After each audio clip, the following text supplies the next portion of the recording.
Greetings, everyone. Today we have with us Azan Salim, and he was a student since past 2 years. He is a student of 2 year program, and he has achieved this amazing feat where he has cleared both the ALET examination and CLAT examination with amazing ranks. In OBC category, he has secured 19 in ALET, and in CLAT, what was the rank? 161. 161, yes. 161. So this is definitely an amazing feat to achieve, an amazing accomplishment because we both know, we both understand that cracking both the examinations is not that easy. So Azad, tell me something about yourself. Tell the viewers also Yes. something about yourself, Yes. about your school. How was your schooling? What stream did you choose? How was the city from where you are, and likewise. So, hello everyone. My name is Azan Salim. I belong to Kanpur only. I pursued humanities from Kendriya Vidyalaya Kanpur Cant, and I enrolled in law prep tutorials for 2 year program. And that's it. All right. Moving to the preparation part, Yes. how did you come to know about law prep tutorials? Yes, so law in general, since the very beginning, law really stimulated my interest. So I remember in class 8, my father told me about law, that this is a growing career field, you should go for it. Alright. So I started reading about it, and then gradually I started enjoying reading about various case laws and judgments and policies. So after that, I started in 2-3 months in my class 10th. I was finally clear in my head that I wanted to do law. So then after my class 10th, I just Googled some good coaching, so I get to know about law Oh, prep tutorials. tutorials and Alright. yes, sir. So All right. So as you can understand that the Azan Salim took a very wise decision in a very young age. At a very young age, he decided to pursue law, and since then only he has been looking into the examination and the institutes, the training programs, which is definitely shows that the interest was always there, the sincerity was always there to pursue law. Moving further ahead with your preparation part, tell me one thing that you would want to tell the juniors to understand as to what played a major game-changing role in your preparations. yes, sir. So for me, sir, apart from the mocks, your attitude is the most important thing in this exam. It is a competitive exam. It is not an academic exam. So you have to have a aptitude and attitude for towards the exam and Right. how to pursue the exam.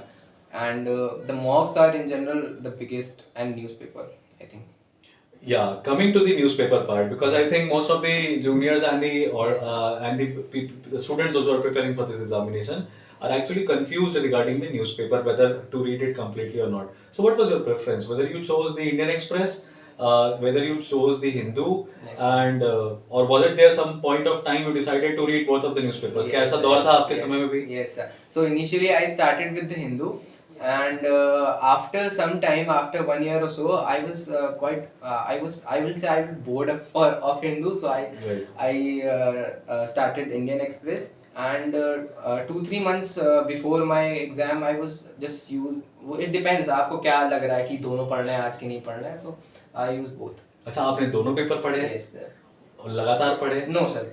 नहीं। नहीं, तो लगातार। आप अपने juniors को भी ये suggest करना चाहेंगे कि दोनों पेपर पढ़ने चाहिए? नहीं सर, कोई भी एक पेपर आप ले लो, और मेरा सर न्यूज़पेपर का जो वो था ना, वो दूसरा था प्रोस्पेक्टिव की।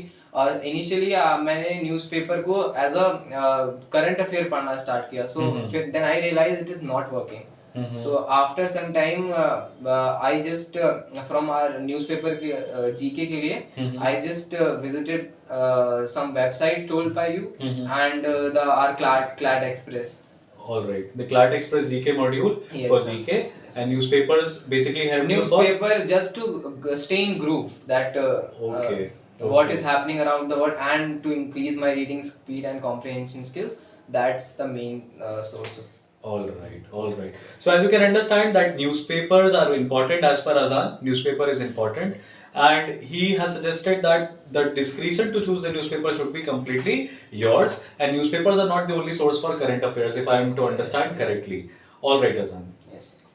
आपने 11th और 12th दोनों साल आपने कोचिंग की है. Yes. आप 2 ईयर प्रोग्राम के स्टूडेंट हो. तो अभी बच्चों को बहुत सारा कंफ्यूजन रहता है. बेसिकली एग्जामिनेशन ऑफ दिसंबर में 12th अपेयरिंग बच्चे देते हैं, तो उनको कंफ्यूजन रहता है कि हम स्कूल को प्रायोरिटाइज करें कि क्योंकि बोर्ड्स के भी नंबर इंपॉर्टेंट होते हैं, पेरेंट्स को भी दिखाना रहता है और उनको एस्पिरेशन रहता है क्लैट को भी क्लियर करने का। तो हम जानना चाहेंगे कि आपने क्लैट और अपने स्कूल की प्रिपरेशन को कैसे मैनेज किया। जो आपने 11th-12th में स्ट्रीम चूज करी, क्या उसके चूज करने के बैकड्रॉप में भी ये था कि आपको लॉ चूज ही करना है? इन सभी चीज़ों पे हम आपका प्रिपरेशन का तरीका जानना चाहेंगे। Yes sir. सो सर मैंने लॉ 10th में ही डिसाइड कर लिया था कि मैंने लॉ करना है, तो उसके बाद मैंने इसीलिए ह्यूमैनिटीज स्ट्रीम चूज करी। तो सर उससे ह्यूमैनिटीज स्ट्रीम चूज करी और अगर आपको क्लैट करना है तो you have to prioritise CLAT. तो आपको एक चीज को प्रायोरिटी देनी पड़ेगी। फॉर मी क्लैट मैंने 70-30 के रेशियो में डिवाइड किया था, that 70% of the time will go to CLAT and 30% of the time will go to school. So for CLAT you have to compromise on your school a bit, but since consortium ने exam prepone कर दिया है, तो you have after your CLAT 4-5 months to prepare for your board examination. And for me I think it is more than enough for humanities stream. Alright.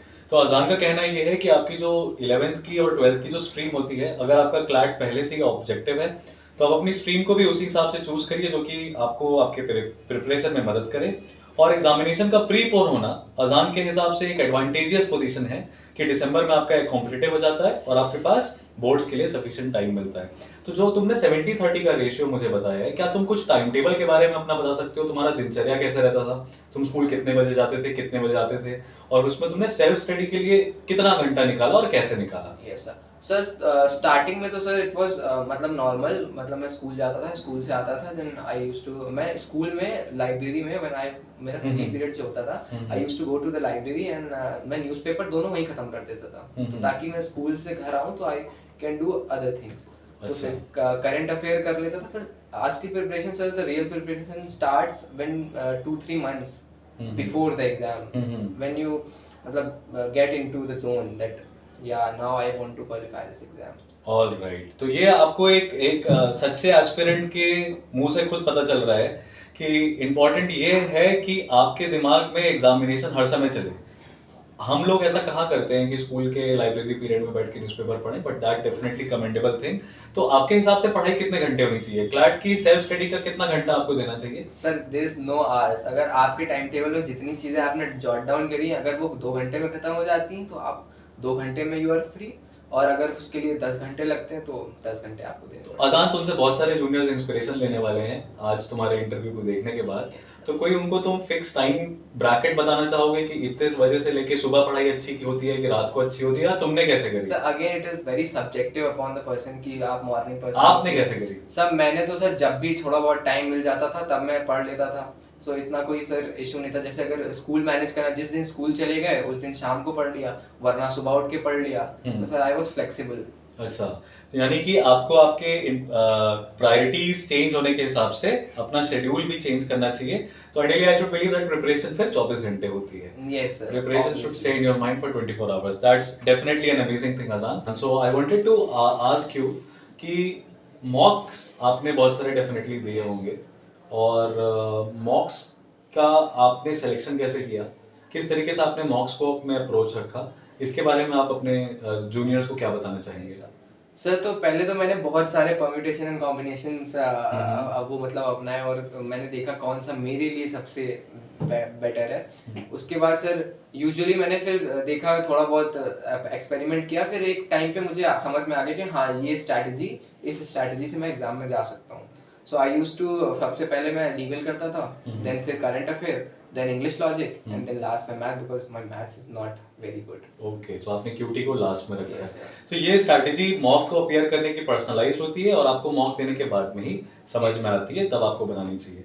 तो mock के number से भी परेशान होते होंगे, कभी कभी नंबर कम आते हैं, कभी एकदम से ज्यादा आते हैं। तो हम आपसे ये जानना चाहते हैं आपने इमोशनल बैलेंस अपना कैसे बना के रखा? अपने अपने हाईज और लोज जब आए प्रिपरेशन के दौरान में, तो how did you continue the preparation?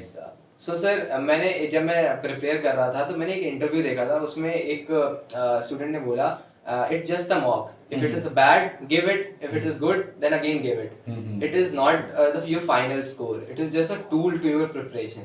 तो Okay. मॉक्स को सिर्फ एज अ टूल देखना चाहिए, उसके साथ इमोशनल नहीं होना चाहिए। You should be professional about your studies also. तो दोस्तों ये बहुत अच्छी बात बोली है अजान ने। उसने कहा है कि आपको आपके मॉक्स के स्कोर से बहुत ज़्यादा प्रभावित नहीं होना चाहिए, बहुत एनर्जी हाई और लो नहीं रहनी चाहिए, एक अपना बैलेंस बना के चलिए और कंसिस्टेंसी बना के चलिए। I think that is something that Yes. अजान वुड एग्री, कंसिस्टेंसी बना के चलना बहुत ज़रूरी है। अच्छा अजान, इस बार के एलेट के पेपर में, क्योंकि तुमने दोनों एग्जाम क्रैक किया है, इस बार का एलेट काफ़ी डिफरेंट आया था Yes. With regards to AILET का जो भी एक्सपीरियंस हमारा पहले रहा है। तो और बहुत सारे बच्चे ऐसे थे जो एलेट में परफॉर्म बिल्कुल भी नहीं कर पाए।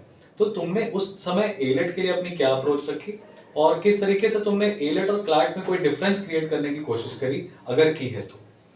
सर एलेट और क्लैट की प्रिपरेशन में एज सच कोई ऐसा फंडामेंटल डिफरेंस नहीं है। आप एलेट के लिए बस थोड़ा सा जीके अलग कर सकते हो। वो इस बार जीके थोड़ा इजी आ गया, मतलब वो अनप्रिडिक्टेबल एग्जाम है। Okay. बस आप अपना एक बेसिक एप्टीट्यूड बनाने की कोशिश करो कि कैसा भी एग्जाम आए हम उसमें एवरेज लोगों से तो बेटर परफॉर्म कर ही सकते हैं। तो जब मैंने एलेट का पेपर देखा, I was also very shocked कि there is one passage and सारे सेक्शन के क्वेश्चंस एक साथ हैं। Right. बट फिर मैंने अपनी नर्व को काम किया, मैंने कहा एग्जाम है उसको, फिर धीरे धीरे मैंने सारे क्वेश्चन अटेम्प्ट करते गया। फिर 10-15 मिनट के बाद it was just like normal paper. तो अजान का कहना ये है कि पेपर देने के दौरान आपको डिफरेंस लगा, लेकिन आपको 10-15 मिनट लगे पेपर के हिसाब से एडजस्ट करने में, फिर आप एडजस्ट कर गए।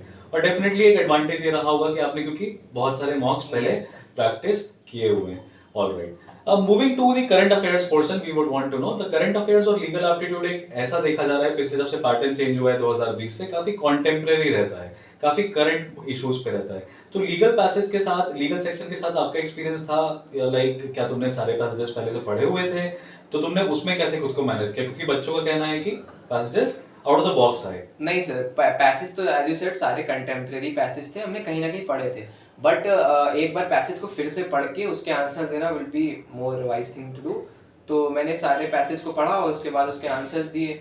और करंट अफेयर में भी sir, current affair was very unpredictable in CLAT. So current The forever complaint is yes. तो current affair sir, just current affair के लिए तो सर काफ़ी प्रैक्टिस करी हम लोगों ने, काफ़ी सोर्सेज रेफर किए और कंपेंडियम्स रेफर किया। दृष्टि आईएएस का आपसे मैंने बात की तो आपने बोला कि अगर सब कुछ कर लिया, अगर क्लैट एक्सप्रेस जो कर लिए, then you should go for Drishti IAS. Right. You should have 2-3 sources and that's it. तो क्लासरूम डिस्कशंस का कितना रोल है, आप इसमें क्लासरूम सर- डिस्कशंस का कितना रोल सर बताएंगे? क्लासरूम डिस्कशन का काफी रोल है, क्योंकि जब तक आप खुद से जो पढ़ते हो ना, वो जब तक आप किसी को से शेयर करते हो ना, तो आपकी लॉन्ग टर्म मेमोरी में चला जाता है। Right. तो आपको फिर वो याद रहता है काफी टाइम तक। तो Right. और फिर आपको अपनी भी स्किल्स पे कॉन्फिडेंट होता है कि हाँ, कि कंपटीशन में जाने लायक मेरा करंट अफेयर हो गया है। बिल्कुल। तो आप जान सकते हैं यहाँ पे अजान की एडवाइस से कि क्लासरूम में जब बच्चा आता है खुद को पढ़ के प्रिपरेशन करके, तो उसको वैसे ही डिस्कशन मिलता है, एक्सप्लेनेशन मिलता है, तो कहीं ना कहीं एडेड एडवांटेज रोल प्ले करता है। Alright, so Azaan, during the preparation Yes. We face a lot of lows, हमारा मोटिवेशन खत्म हो जाता है। तो आपके प्रिपरेशन के समय में आप वो कौन सा ऐसा पॉइंट ऑफ टाइम है जब बहुत ज्यादा लो फील कर रहे थे, और आपने कैसे कोप अप किया उससे? That is what we want to no.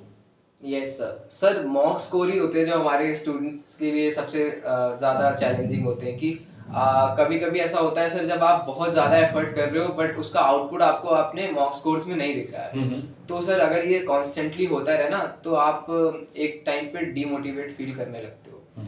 तो सर उसके लिए मैं यही कहूँगा सर कि आप अपने आप को ज़्यादा परमिएबल ना बनाओ। आप अगर मॉक स्कोर अच्छे नहीं जा रहे तो अच्छे से मॉक्स को एनालाइज करो, देखो कहाँ पे क्या गलती है, उसको अपनी फैकल्टीज से डिस्कस करो, क्योंकि वो एक्सपीरियंस फैकल्टी है, उनको पता है कि इस सिचुएशन से कैसे निकलना है, और Right. वो आपको एक सही रास्ता बता देंगे। तो इट्स Okay. तो कोई पर्सनल एक्सपीरियंस भी आपका जहाँ पे आपका दिल एकदम पसीज चुका था या हिम्मत नहीं थी आगे कंटिन्यू करने की? Yes, sir. It was just before the ALET exam. 1 week before the ALET exam, I got to know about my father that he has to go immediate surgery. He has 3 blockages in his heart.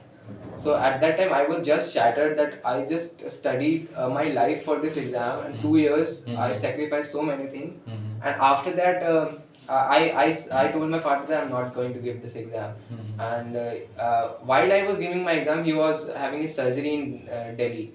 So that was my very low point, but then sir मेरे family और sir मेरे friends, मेरी friend सामने अंकिता, उन्होंने काफ़ी help किया emotionally, and then just मैंने कहा एक हफ्ते की बात है, उसके बाद आई All right. So this is something that I mean viewers and we everyone has to learn from Azan कि एक फाइटिंग स्पिरिट का होना बहुत ज्यादा जरूरी है अगर आपका लक्ष्य इतना बड़ा है तो.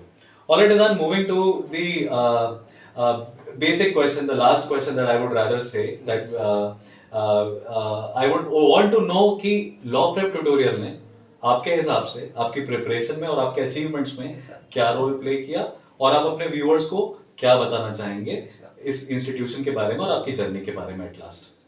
Sir, law prep tutorials have played a very integral role in my journey. I should say, sir, if it's not for the law prep tutorials, I will not be sitting here right now.